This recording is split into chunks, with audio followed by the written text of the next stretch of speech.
बच्चों, अभी तक मैंने आप लोगों को बताया किसी रेखाखंड को दो भागों में विभाजित करना, कोणों को दो भागों में विभाजित करना।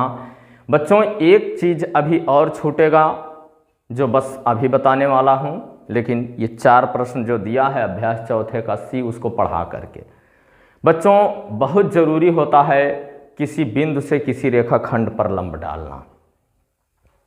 नहीं तो बच्चों जो आगे आएगा चैप्टर उसमें लंब केंद्र, अंतः केंद्र, ये सब ज्ञात करना होगा बच्चों।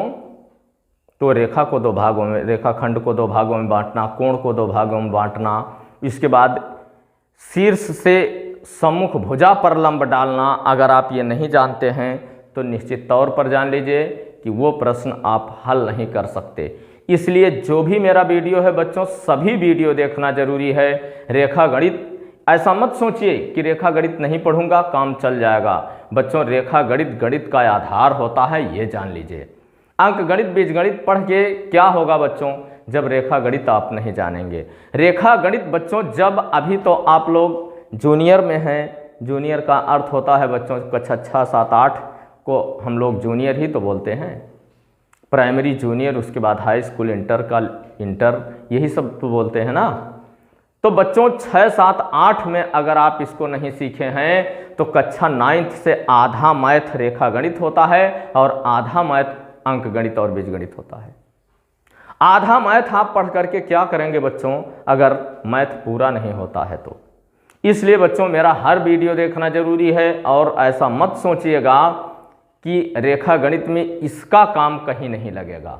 नहीं बच्चों, सबकी जरूरत पड़ेगी, एक एक पॉइंट की जरूरत पड़ती है बच्चों। अगर रेखा गणित में कोई भी एक पॉइंट आपसे अछूता है तो ये जान लीजिए कि वो कमजोरी आपको आगे कक्षा में, हाई स्कूल में आपको बता देगा कि आपकी कमजोरी यहीं से है। इसलिए बच्चों मेरा एक वीडियो बहुत ध्यान से देखना होगा और वीडियो ध्यान से देखने का तरीका मैं बताया हूं कि मेरे YouTube चैनल पर जाइए, नाथ एम क्लासेस सर्च कीजिए, आएगा, सब्सक्राइब कीजिए और बेल आइकन को प्रेस करके ऑल पर क्लिक कर लीजिए बच्चों। उसके बाद मेरा फोटो टच कीजिए, टच करने के बाद कुछ ऑप्शन आएंगे, उस पर वीडियोज लिखा होगा, वीडियोज को टच करेंगे, मेरे सभी वीडियो आपको मिल जाएंगे। और बच्चों एक एक वीडियो देखना बहुत ज़रूरी है बच्चों, अगर देखेंगे नहीं जानकारी अधूरी रह जाएगी। चलिए आइए देखते हैं बच्चों चौथे का सी। अपनी अभ्यास पुस्तिका पर 2 समांतर रेखाएं ए बी और सी डी खींचिए। पूरा पढ़ लेते हैं बच्चों प्रश्न। बिंदु ए और सी पर क्रमशः 30 अंश और 60 अंश के कोण बनाती हुई रेखाखंड ए एम और सी एम बनाइए। क्या ए एम सी का कोण ए एम सी का माप ज्ञात कीजिए। चलिए बच्चों खींचते हैं ए बी और सी डी 2 रेखाएं। ये पहला है बच्चों, ऐसे ही खींचेंगे। ए बी इसका नाम देंगे बच्चों और इसका नाम सी डी देंगे, सी और डी देंगे बच्चों ये कह रहा है 2 समांतर रेखाएं ए और सी पर क्रमशः 30 अंश और 60 अंश का कोण बनाती हुई, यानी हमको ए बिंदु पर 30 अंश का कोण बनाना है बच्चों। इस पर अपना चांदा रखिएगा और 30 अंश का कोण बना दीजिएगा ऐसे ही। और बच्चों इसके बाद सी पर 60 अंश का कोण बनाना है बच्चों, ऐसे 60 अंश का कोण बनाएंगे बच्चों। ये दोनों जहां मिलते हैं इसका नाम हमें यम देना है। कारा कोण ए एम सी, इस कोण को कारा माप करके ज्ञात कीजिए कितना है। ये बच्चों 90 अंश आएगा। आंसर लिखेंगे बच्चों कोण ए एम सी बराबर 90 अंश। ठीक है बच्चों, ये 90 अंश आता है बच्चों। ठीक है। पटरी और प्रकार की सहायता से एक वर्ग की रचना कीजिए। पटरी और प्रकार की सहायता से एक वर्ग की रचना कीजिए जिसकी प्रत्येक भुजा 5 सेंटीमीटर है। विकर्ण की लंबाई को मापकर उसका मान लिखिए। अब बच्चों ये हमारा दूसरा प्रश्न है। 5 सेंटीमीटर वर्ग होना चाहिए बच्चों। ये 5 सेंटीमीटर की हम एक रेखाखंड खींच लेंगे बच्चों, 5 सेंटीमीटर। ठीक है बच्चों। इस पर बच्चों हम चाँद की सहायता से बनाएं या प्रकार की सहायता से बनाएं, इस पर हमको 90 अंश का कोण बनाना होगा। क्योंकि वर्ग की परिभाषा आपको पता है कि वह चतुर्भुज, वह चतुर्भुज जिसका प्रत्येक कोण 90 अंश और चारों भुजाएं समान हों, वर्ग कहलाता है ना बच्चों। जिसकी चारों भुजाएं बराबर और प्रत्येक कोण 90 अंश हो, वर्ग कहलाता है। तो बच्चों इस पर हम 90 अंश का कोण बनाएंगे। ये चीज ध्यान रहे, चाहे चाँदा की सहायता से बना लीजिए या प्रकार की सहायता से बना लीजिए। चाँदा की सहायता से बनाते हैं थोड़ा जल्दी हो जाएगा, फट से इस पर 90 अंश का कोण बना दीजिए। बच्चों 5 सेंटीमीटर, ये रेखा 5 सेंटीमीटर है, 5 सेंटीमीटर का चाप लेंगे। चाप आप समझ रहे हैं, अपने प्रकार का नोक यहां रखेंगे, पेंसिल का नोक यहां तक खींच कर लाएंगे, 5 सेंटीमीटर हो जाएगा बच्चों। प्रकार का नोक आपके यही होना चाहिए और ये 5 सेंटीमीटर का चाप आपने लिया है बच्चों। यहां प्रकार का नोक रख के चाप लगाएंगे इस रेखा पर, यह भी 5 सेंटीमीटर बनेगा।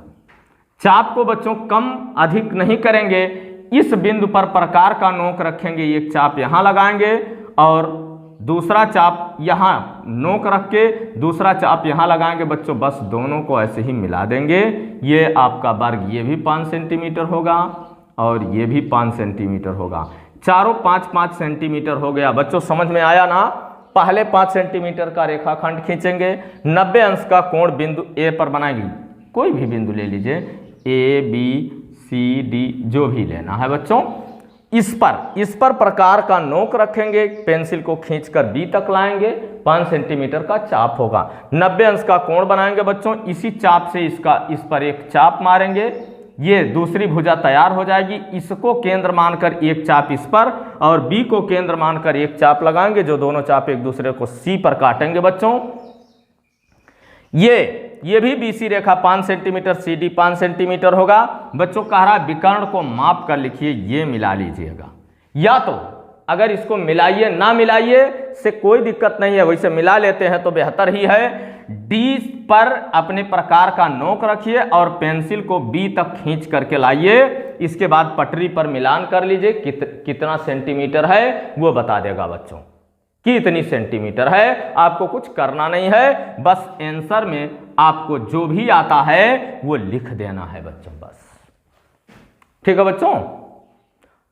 या तो कहिए वीडियो रोक करके मैं इसको खींच करके उसके बाद आपको दिखा दूं कि इतना सेंटीमीटर आता है, लेकिन बच्चों ये काम आसान है, आप खुद कर सकते हैं। ठीक है? ये दूसरा हो गया बच्चों। वीडियो रोकेंगे या स्क्रीनशॉट लेके नोट करेंगे, जैसा मैं बता रहा हूं बच्चों वैसे ही कर देंगे, आपका आ जाएगा। नहीं आता है तो हमारे कमेंट बॉक्स में लिख दीजिएगा सर नहीं आ रहा है, मैं कल के वीडियो में वो बना करके पोस्ट कर दूंगा बच्चों।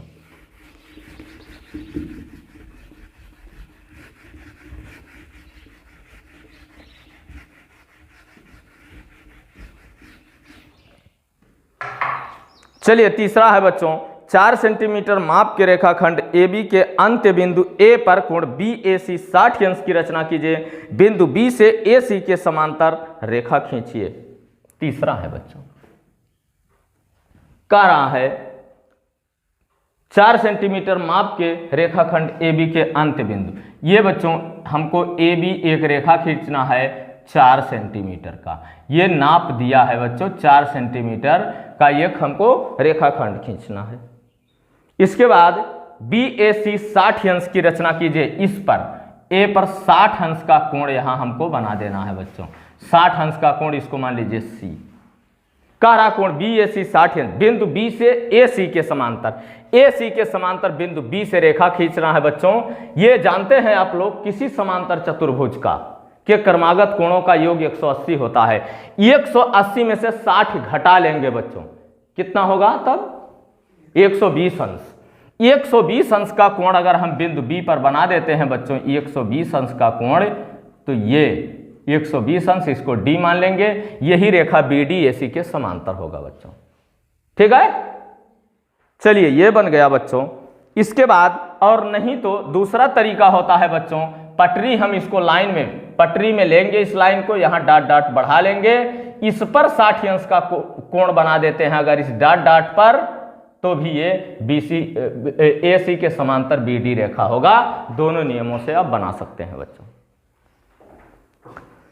चलिए एक त्रिभुज ABC की रचना कीजिए, जबकि BC 4, CA 8 और AB 6 सेंटीमीटर है। ए बी के मध्य बिंदु बी सी के समांतर रेखा खींचे जो ए सी को बिंदु यम पर काटे। ए एम तथा सी एम की लंबाई को नाप कर लिखिए। क्या ए एम बराबर सी एम? हमने सवाल प्रश्न पढ़ लिया बच्चों। आइए बनाते हैं। जो बीच वाला नाप होता है बच्चों, जैसे इसमें 4 सेंटीमीटर, 8 सेंटीमीटर और 6 सेंटीमीटर माप दिया हुआ है, ठीक है बच्चों। लेकिन बीच वाला माप हमारा 6 सेंटीमीटर कह रहा है बच्चों। हम 6 सेंटीमीटर की एक रेखा खींच लेंगे और देखेंगे कि 6 सेंटीमीटर वाले रेखा खंड का क्या नाम है? A B. इसका क्या नाम है बच्चों? A B. ए बी हमने 6 सेंटीमीटर की रेखा खींच लिया बच्चों। इसके बाद बी सी 4 सेंटीमीटर, यहां अपने प्रकार में 4 सेंटीमीटर पटरी दीजिए हमको, और प्रकार में पेंसिल फिट करके दीजिए। ला बेटा, सिर्फ प्रकार दे दो, पटरी है मेरे पास, निकाल दिया मैंने। ये देख लीजिए बच्चों, ऐसे ही पटरी लेंगे, जहां से कुछ भाग देख लीजिए यहां सादा होता है, सादे पर नहीं, जहां से ये शुरू होता है लाइन, वहां पर हम इसका नोक रखेंगे बच्चों। और इसको 4 सेंटीमीटर हमने बड़ा कर लिया था, 4 सेंटीमीटर ऐसे ही बच्चों अपने आप कॉपी पर रखेंगे और 4 सेंटीमीटर का मिलान इसका कर लेंगे। ये 4 सेंटीमीटर का चाप हो गया है बच्चों, 4 सेंटीमीटर। अब यहाँ आप प्रकार का नोक रख के, इस पर तो हम बना नहीं सकते, प्रकार का नोक आप यहाँ रखेंगे। नोक रखने के बाद बच्चों 4 सेंटीमीटर का एक चाप लगाएंगे। हमारा चाप तो यहाँ तक आएगा लगभग, क्योंकि हमें अंदाजा बनाना है ना।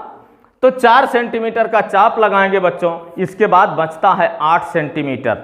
फिर इसमें 8 सेंटीमीटर की दूरी लेंगे बच्चों, ऐसे प्रकार को बढ़ा करके, और सादे भाग से, जहां से बिंदु, सादे भाग से नहीं मापेंगे, जहां से ये रेखा पहली रेखा पड़ी हुई है बच्चों, ऐसे ही बढ़ा के 8 सेंटीमीटर तक ले आएंगे। और ये 8 सेंटीमीटर की रेखा, 8 सेंटीमीटर का चाप हो गया बच्चों। यहाँ पर अपने प्रकार का नोक रखेंगे और इस पर चाप मारेंगे तो ऐसा दोनों कटेंगे। बस इसको मिला देंगे बच्चों, ऐसे ही इसको मिला देंगे बच्चों। ये त्रिभुज ये सी हो जाएगा। अब इस पर 4 सेंटीमीटर लिखेंगे बच्चों और इस पर 8 सेंटीमीटर लिखेंगे बच्चों, 8 सेंटीमीटर लिखेंगे। इसके बाद क्या कह रहा है प्रश्न देखिए। त्रिभुज तो हमारा बन गया बच्चों, त्रिभुज हमने बना लिया। आइए देख लेते हैं बच्चों, ए बी के मध्य बिंदु से, ए बी का मध्य बिंदु ज्ञात कीजिए। यहां 3 सेंटीमीटर आएगा बच्चों ए बी का मध्य बिंदु, लेकिन ऐसे ही आप ज्ञात नहीं कर सकते। आधे से अधिक की दूरी लेकर के किसी रेखाखंड को समद्विभाजित करने का तरीका मैंने बताया है। मान लीजिए जैसे आधे से अधिक की दूरी लेंगे, इधर उधर चाप लगाएंगे नीचे ऊपर करके, फिर यहां बिंदु ले लेंगे। केवल बच्चों रेखा हमको नहीं खींचना है। मध्य बिंदु से बी सी के समांतर रेखा खींचे। बी सी कौन सा है? ये है बच्चों। और ये बी सी के समांतर रेखा खींचने के लिए, अभी समांतर रेखा खींचना तो मैंने बताया नहीं है बच्चों, लेकिन पहले समांतर रेखा खींचना देख लीजिए बच्चों, हम कैसे समांतर रेखा खींचते हैं। बच्चों अगर मान लीजिए यही एक रेखा है, कोई रेखा यही है, मान लीजिए इसके समांतर हमको रेखा खींचना है, और कह दिया कि 4 सेंटीमीटर की दूरी पर एक रेखा खींचिए, तब बच्चों आप अपने प्रकार में, इसी प्रकार में 4 सेंटीमीटर की दूरी लेंगे, और दूरी लेने के बाद इस पर कोई 2 बिंदु ले लेंगे, और बच्चों इस बिंदु से उसी से चाप करेंगे और दूसरे से इस पर चाप करेंगे, और बस इन दोनों को ऐसे बिल्कुल पटरी रख करके एक पटरी में खींच लेंगे। पटरी में दोनों आना चाहिए बच्चों। मान लीजिए ये रेखा ए बी है तो ये सी डी, ए बी समांतर सी डी हो जाएगा, और इसकी दूरी मापेंगे तो 4 सेंटीमीटर होगा ही। बस 4 सेंटीमीटर की दूरी पर ऐसे ही हम समांतर रेखा खींच लेते हैं। लेकिन बच्चों मान लीजिए कोई रेखा है, ऐसे दिया हुआ है, यहाँ कोई बिंदु दे दिया, कहा इस बिंदु से होकर के एक समांतर रेखा खींचिए इसके। तो बच्चों हम मान लीजिए ये हमारा रेखा ए बी है और ये बिंदु पी हो, मान लीजिए ये बिंदु पी हो, तो हम ऐसा रेखा खींचेंगे कि जो यहां से न्यून कोण बनाता हो। इसके बाद बच्चों हम इस पर यहां अपने प्रकार का नोक रख के एक चाप लेते हैं, और वही चाप जो हमने चाप लिया वही चाप इधर से ले लेते हैं। चाप को घटाएंगे बढ़ाएंगे नहीं। इसके बाद बच्चों इस चाप की दूरी लेते हैं, इस चाप की दूरी लेते हैं, बात समझ में आ रहा है? इस चाप की प्रकार का नोक यहाँ रख के पेंसिल यहाँ तक खींच लेते हैं। खींचने के बाद जो दूरी हमको मिलती है उसको प्रकार का नोक इस कटान बिंदु पर रख के और यहाँ पर एक चाप लगा देंगे और चाप लगा के इसको मिला लेंगे बच्चों। ये समांतर रेखा खींचने का दूसरा नियम है। इन दोनों नियमों से समांतर रेखा हम खींच सकते हैं बच्चों। समांतर रेखा खींचने का यही तरीका है बच्चों। दोनों तरीकों को आप अपने हिसाब से कर सकते हैं। जैसा जैसा मैंने बताया है बच्चों, वीडियो रोक रोक करके ये दोनों तरीके आप देख सकते हैं। दोनों तरीका देख करके खींचने का प्रयास कीजिए बच्चों। खेलने और घूमने से कुछ आपको नहीं मिलने वाला है बच्चों, इसलिए ये समांतर रेखा खींचना हो गया बच्चों। अब ये कह रहा है कि BC के समांतर रेखा खींचिए बच्चों। यहाँ हम प्रकार का नोक रखेंगे और एक चाप लगाएंगे और यही चाप हम इसके बिल्कुल इसके अकॉर्डिंग लगाएंगे बच्चों। जैसा कि इसके विपरीत हमको खींचना था, देख लीजिए, इसके विपरीत हमको खींचना था बच्चों। ये एकांतर कोण बराबर करना था। इसके बराबर कोण की हम यहाँ रचना कर देंगे। जो रेखा खींचेंगे वो समांतर रेखा होगी। आप लोगों को अभी शायद समांतर रेखा नहीं पढ़ाया मैंने ना। समांतर रेखा छूट रहा है बच्चों। समांतर रेखा और प्रतिच्छेदी रेखाएं दोनों कल पढ़ा दूंगा, लेकिन आज समझ लीजिए ये दोनों एकांतर कोण होते हैं बच्चों। कल निश्चित तौर पर मैं प्रतिच्छेदी रेखाएं और समांतर रेखाएं पढ़ा दूंगा। आप लोगों का काम है हमको याद दिलाना बच्चों। इसके अकॉर्डिंग हम ये लगा लेते हैं बच्चों, जो है नहीं, इसके विपरीत बच्चों हमको इसी के बराबर एकांतर कोण बनाना होता है। तो बच्चों इस तरह से हम एक चाप लगाएंगे और चाप जो होगा ये इसको केंद्र मान के चाप लगाएंगे बच्चों। और चाप बिल्कुल दोनों तरफ से मार लीजिए, कोई दिक्कत नहीं होगी। और इसकी दूरी लेकर के बच्चों यहाँ से इस कटान बिंदु से ऐसे ही काटेंगे, नो इससे काटेंगे बच्चों, काटेंगे और काटने के बाद ऐसे मिला देंगे, इसके समांतर होगा। ये कह रहा क्या AC का मध्य बिंदु से होकर AC के मध्य बिंदु से होकर जाता है। तो बच्चों यही तो कह रहा है। AM तथा CM की लंबाई माप कर देखिए। AM यहाँ जो कटता है बच्चों इसको यम मानना होगा आपको। पटरी की सहायता से AM बराबर CM, इसका ये मध्य बिंदु है बच्चों। ऐसे ही चाप लगाएंगे, ऐसे ही मैं हाथ से बना रहा हूं बच्चों, और इसकी दूरी लेकर के बस यहाँ अपने प्रकार का नोक रख के इस पर काट लेंगे। ऐसे कटेगा। काटने के बाद मिलाते हुए आगे की तरफ बढ़ाएंगे बच्चों। AM और CM ये दोनों बराबर आएंगे। चूंकि मेरा बराबर नहीं है, मैंने हाथ से बनाया है। अगर दिक्कत होगी तो कम से कम 2 बार 3 बार देख लीजिएगा कैसे बनेगा बच्चों। ये बनाना आपका काम होगा बच्चों। मैथ है, बहुत परिश्रम लेता है बच्चों, ये जान लीजिए। मैं आपको समझा रहा हूं, वीडियो को स्किप नहीं करेंगे, ना ही कैंसिल करेंगे। पूरी मेरी बात सुन लीजिए बच्चों। ये सच है कि हम लोग जब पढ़ते थे बच्चों दंड के भागी हुआ करते थे। मार खानी पड़ती थी बच्चों अगर मैथ नहीं पूरा होता था। मैथ टीचर से सभी बच्चे डरते थे बच्चों। लोग रास्ता देखते थे कि अगर कहीं आज मैथ के टीचर ना आते तो हमको थोड़ा सा राहत मिल जाती, रिलीफ मिल जाता बच्चों। मैथ टीचर का लोग रास्ता देखते थे कि अगर कहीं लेट हो जाता था तो लोग कहते थे कि आज ना आई हैं सर जी। ऐसा लोग कहते थे कि सर आज नहीं आएंगे बच्चों। इतना डर बना रहता था। माना कि मुझसे आपको डर नहीं है, आप वीडियो देख रहे हैं, लेकिन वो डर अपने आप में बनाए रखिए बच्चों। जब कोई प्रश्न होता था नहीं समझ में आता था बच्चों, इतना परिश्रम हम लोग करते थे कि कहां मुझसे चूक हो रहा, कहां मुझसे गलती हो रही है जो मैं नहीं हल कर पा रहा हूं। प्रश्न क्या कह रहा है और मैं क्या कर रहा हूं, इसको सोचते सोचते बच्चों 3-3 घंटा एक प्रश्न लेकर के बैठे रह जाते थे। शाम को सब्जेक्ट भी याद करना होता था। अन्य सब्जेक्ट जो थे, अदर सब्जेक्ट जो थे, अन्य विषय जो थे वो याद भी करना होता था। नहीं उसके लिए भी मार पड़ती थी। कोई विज्ञान पूछ लेता, कोई हिंदी पूछता, कोई संस्कृत पूछता, कोई कृषि विज्ञान पूछता, यानी हर विषय, कोई भूगोल पूछता। सभी विषय याद करने के बाद बच्चों जो समय बचता था, जैसे मान लीजिए हमने 9 बजे तक 10 बजे तक याद किया और उसके बाद नींद नहीं आ रही है, तो फिर डर बना रहता था। दिन में तो सोचते ही थे प्रश्न को। जैसे ही हम लोगों को 4 बजे छुट्टी मिलती थी, बच्चों खेलते नहीं थे, आते थे तुरंत अपने गणित पर पहले जुटा करते थे, तुरंत गणित निकालते थे और जो प्रश्न नहीं आता था उस पर सोचा करते थे। अगर 10 बजे पढ़ाई बंद कर रहे हैं बच्चों, तो ये होता था लाओ एक बार देख लूं, हो सकता है अभी आ जाए, और नहीं आता था बच्चों।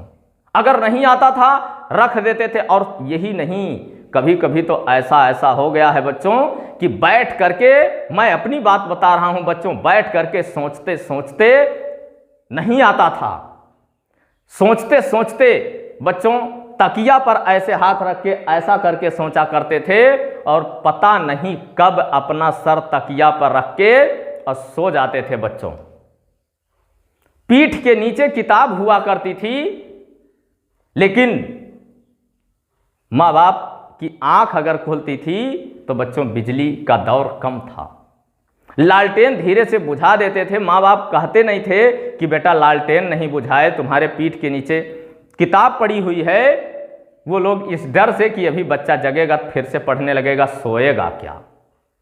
और आज आप लोग हैं, माँ बाप सोचते हैं कि मेरा बच्चा पढ़ेगा कब, और हम लोगों के माँ बाप कहते थे अगर बच्चा जग गया तो अभी पढ़ना शुरू कर देगा फिर से। ये कुछ सोच रहा था तभी जाके सो गया पुस्तक पर। बच्चों पुस्तक नहीं खींचते थे कि पीठ से पुस्तक खींच लूं, पीठ के नीचे से सोचते थे अभी जग जाएगा। अगर मान लीजिए पीठ के बगल में है तब तो मोड़ के रख देते थे वहीं बगल में, लेकिन अगर संजोग बस पीठ के नीचे है तो उसको खींचते नहीं थे। सोचते थे अगर फट जाएगा तो चलो 3 रुपए की किताब आती है, 5 रुपए की किताब आती, फिर से खरीद दूंगा। लेकिन बच्चों जगाते नहीं थे। फिर वही क्रिया, 3 बजे के बाद नींद अब ऑटोमेटिक खुल जाती थी बच्चों। मैक्सिमम 5 घंटा सोते थे, 3 बजे नींद खुलती हो, मेरे पीठ के नीचे पुस्तक पड़ी है, मैं कब सो गया, कैसे सो गया, ये सोच करके फिर से उठते थे और मुंह धो करके 1 आध गिलास पानी पी लिया करते थे बच्चों, जिससे नींद ना आए। उसके बाद पढ़ाई का काम चालू। फिर होते जाते अगर मान लीजिए आ तो जाता था, कभी कभार कहीं थोड़ी बहुत गलती होती थी या थोड़ा बहुत पेच होता था, नहीं समझ में आता था, तो वो सुबह मॉर्निंग में जब वो चीज सोचते थे तो आ जाता था। अगर संजोग बस नहीं आया तो जाके सर से बहुत डर के कहते थे हम लोग कि सर फला चैप्टर का फला प्रश्न हमको नहीं आया। लेकिन जो टीचर पढ़ाता है बच्चों, उसे पता होता है कि कौन सा प्रश्न बच्चा नहीं हल कर पाएगा, टाइट है, कठिन है, वो टीचर बता देते थे। और कहीं अगर मान लीजिए थोड़ा बहुत पेच होता था तो कहते थे कि बेटा ये नहीं है, ऐसा ऐसा कर दो, तुम ऐसा कर रहे थे। वो समझ जाते हैं कि इसमें बच्चा क्या करता रहा होगा, तब गलती हो रही थी। तो बच्चों पढ़ाई बहुत जरूरी होता है बच्चों। हम लोग स्वयं अपना काम किया करते थे, चाहे कितना भी परिश्रम करना पड़े, और सिर्फ वही डर कि अभी जाएंगे पूरे क्लास के सामने हाथ फैला करके हमको डंडा सहना होगा। तो बच्चों मान लीजिए आप हमारे सामने नहीं हैं, लेकिन मैं तो एक प्रश्न हल करके आपको दे रहा हूं। एक आध जो मैं कह रहा हूं बच्चों, कई बार प्रैक्टिकल करेंगे, कई बार अभ्यास करेंगे बच्चों, वो हल हो जाएगा। लेकिन जो चीज़ आप अपने हल कर लेंगे बच्चों, वो निश्चित तौर पर जान लीजिए कि आजीवन भूलेगा नहीं। इसलिए बच्चों प्रयास कीजिए, और ये भी होए मेरा हर वीडियो देखिए बच्चों, जहाँ तक हो सके शेयर करें अपने मित्रों के साथ, अपने रिश्तेदारों के साथ। इसी पर बच्चों वीडियो बंद करता हूँ।